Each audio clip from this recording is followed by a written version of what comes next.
So I'm really glad to be here. I'm glad to see all of you here, because that means you all are reading.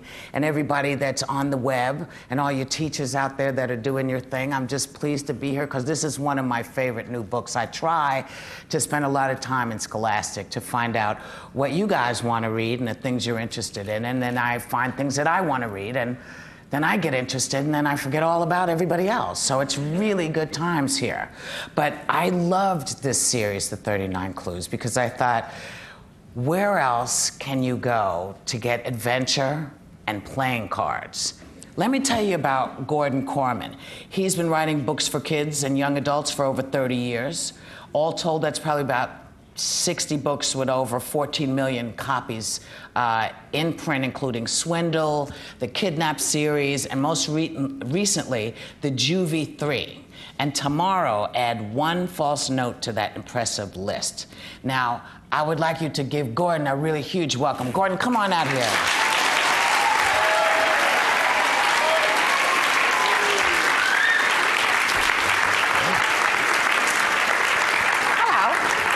Good to meet you. Good to meet you. I'm a huge fan. I'm a huge fan of yours. So this works out well for us. Great.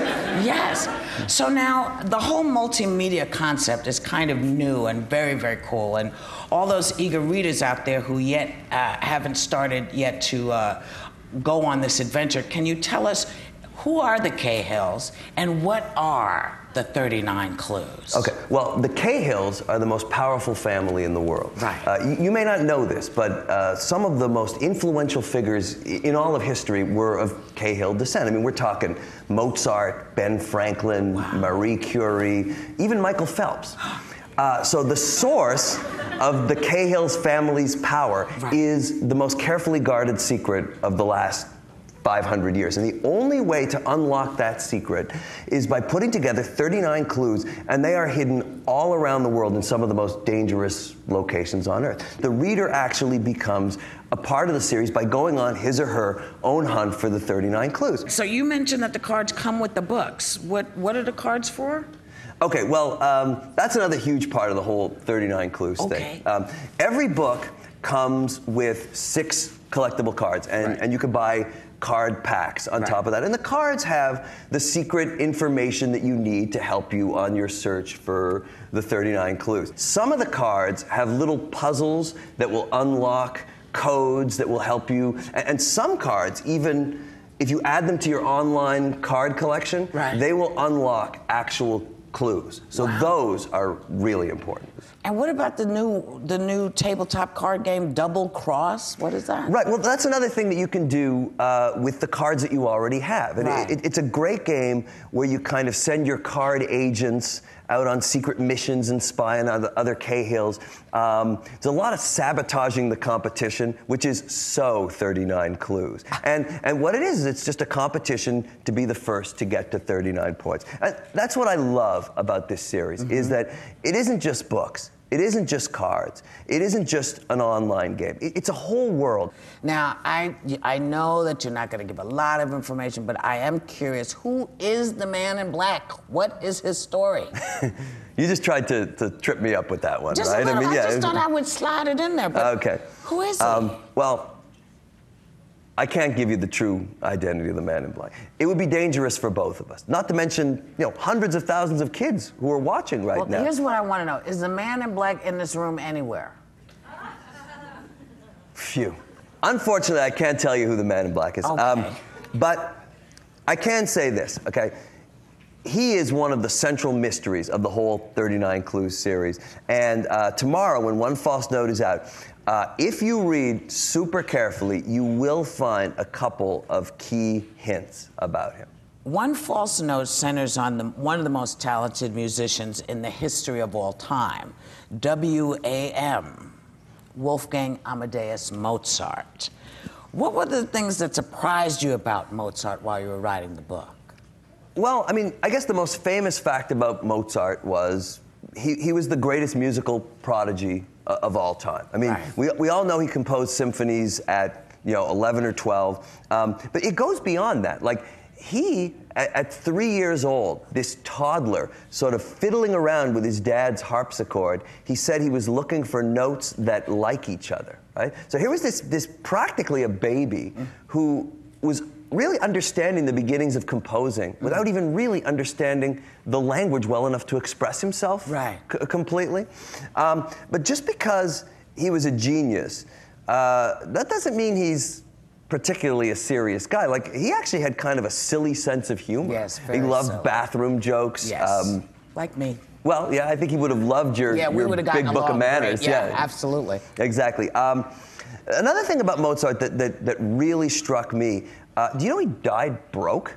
Yes. Right? I mean, one of the greatest musicians of his time died penniless. And here's this one. Because he died penniless, he was buried in a pauper's grave, which is unmarked. So even to this day, his body has never been found.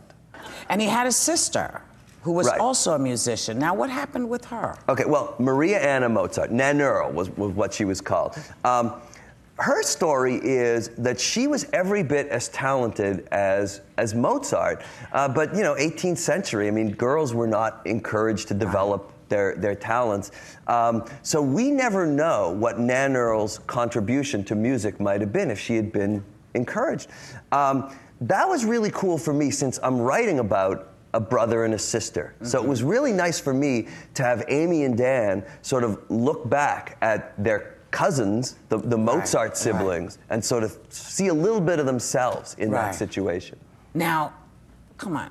A little sneak peek, please. Will you read something from One False Note? Do you guys want to hear a little something from the new book? Yeah, okay. Yeah? Luckily, I have one right here. You asked about the Man in Black, okay? Yes. You might find this a little bit interesting. Okay. If I find the right picture. All right. Okay.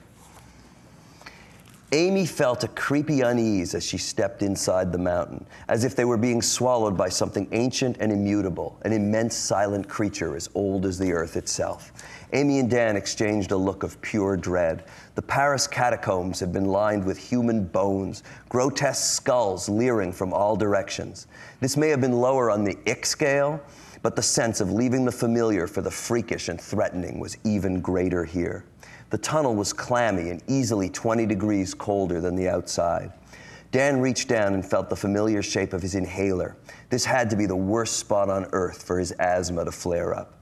The further they got from the entrance, the darker it became. The passage was lit only by a series of weak electric bulbs, strung so far apart that everything faded to utter blackness in between them. As they forged ahead, another tour group was walking toward them in the tunnel. Pale, top-lit faces vanished into the gloom, only to reappear suddenly 30 feet closer. It was otherworldly, as if the laws of nature no longer applied in this alien place. "Stay to the right," the tour guide ordered, directing his sightseers around the Cahills in those close quarters. They were jostled by elbows and shoulders as the group shuffled past. Someone stepped on Amy's toe and she drew in a sharp breath.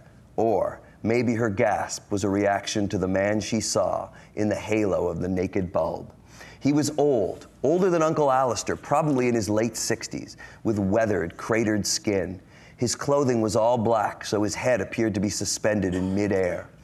Amy's heart was thumping so hard that she was afraid it might punch clear through her ribcage. She grasped her brother's hand and began towing him along the passage. "Slow down," Dan complained. Amy didn't stop until she was positive the tour group was out of earshot. Even whispering, she could not control her stammer. "Calm down," her brother soothed. "Dan, the Man in Black is here."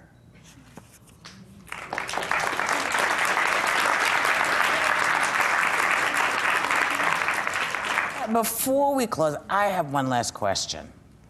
What do you know about book 3? Always the future, right?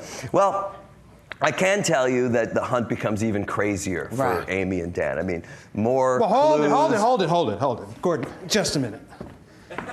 Now, once you start talking about book 3, I got to step in because I know a little bit more about book 3 than you do because I wrote it. Oh, what? Tell me your name again. Peter Larangis. Oh, Peter, how you doing? It's a pleasure. Nice to meet you. Good to see you. Good to see you. This is the cover of book 3, which I can pull out. This is book 3. Yeah. I get the red book. The title is The Sword Thief, I can tell you that. And if you get to the end of when you get to the end of book 2, you'll have an idea why it's called The Sword Thief. And I can also tell you that the book is coming out on March 3rd, 2009.